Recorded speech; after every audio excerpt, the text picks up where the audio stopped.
Here are 10 quick tips and tricks for Days Gone. Tip 1. Looting bodies. Here's something I wish I knew sooner. You could simply drive over bodies to loot them. No more holding down dismount, waiting, getting off, waiting, looting corpses, waiting again, holding mount and finally embarking off on your journey. It's a simple yet effective tip. Tip 2. Finding fuel. Fuel or petrol cans respawn every time. Fast travelers sneak into the nearest checkpoint and you'll likely find a can nearby. Besides petrol stations, when stuck, your best spot for cans is likely on a tow truck. If you're trigger happy and go full whack like the rest of us, you'll likely run low pretty fast. Go for a quick walk and you'll likely find a truck nearby with that red can gold. Do fill up when you're running low, that bike is your safety net and your only mode of transportation. Treat her well. Tip 3. Injectors. They really are your best friend. Days Gone appears to be about zombies. Who knew? When it comes to horde killing, you'll likely find yourself panning faster than a dog in heat. Because as you know, dogs ventilate via their mouths. Due to the genetic nature of their species, the sweat glands of a dog are located on the pads of their feet. Deacon gets tired. Find a nearer checkpoint, dismantle the speaker comms, and locate the injectors within or nearby. Seek out any and all nearer camps nearby and optimize your selection towards stamina. This will pay off tenfold towards running and rolling. Pump a large supply of stamina into your system for the road ahead. Tip 4. Send survivors to Copeland Camp. There are numerous ways to play this game, but you'll find yourself severely underpowered when it comes to tasks later in the game. Especially horde kills would have some key boosts to Deacon. In the beginning, there's a few key moves you can make that'll really pay off later in the game. Tip number 4 is focused mainly towards your bike upgrades, with 2 main benefits you mightn't realize in the short run. Number 1, your bike is your safety net, your haven. If you're out of ammo or surrounded by freakers, you'll likely need that extra bit of fuel to make that quick escape. Like the rest of us, your first hitch with the game is probably what's with the bike mechanics. It feels slow, clunky, over drifting, and it just doesn't feel right.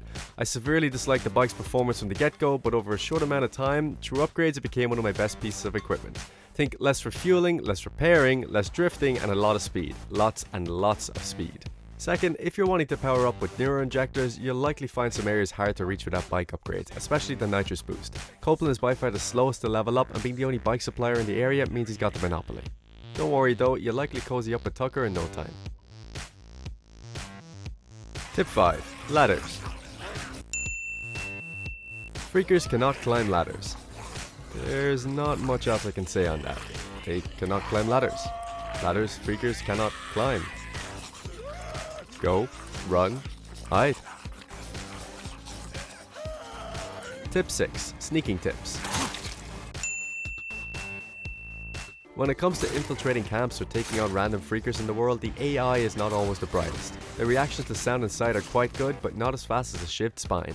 By having a clear line of sight to the nearby freakers, you can make a solid dash towards them and tap instant kill, even if they begin to turn. This works especially if 2 NPCs are not in close proximity and can save you a huge amount of time at camps. Tip 7. Fight hordes during the day. This is a no-brainer. Hordes hunker down during the daylight, which keeps them within closer proximity to one another. It gives you that extra bit of time to set up a Home Alone type defense outside before triggering a domino style series of events. Stock up on C4 and proximity mines. Tip 8. Max capacity.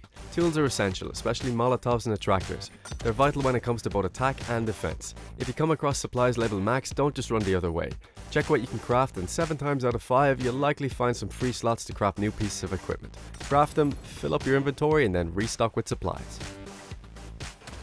Tip 9. Ammo and health. Health is expensive and ammo is scarce in the game, especially on survivor mode, but luckily there are 2 features spread throughout the game: cop cars and ambulances.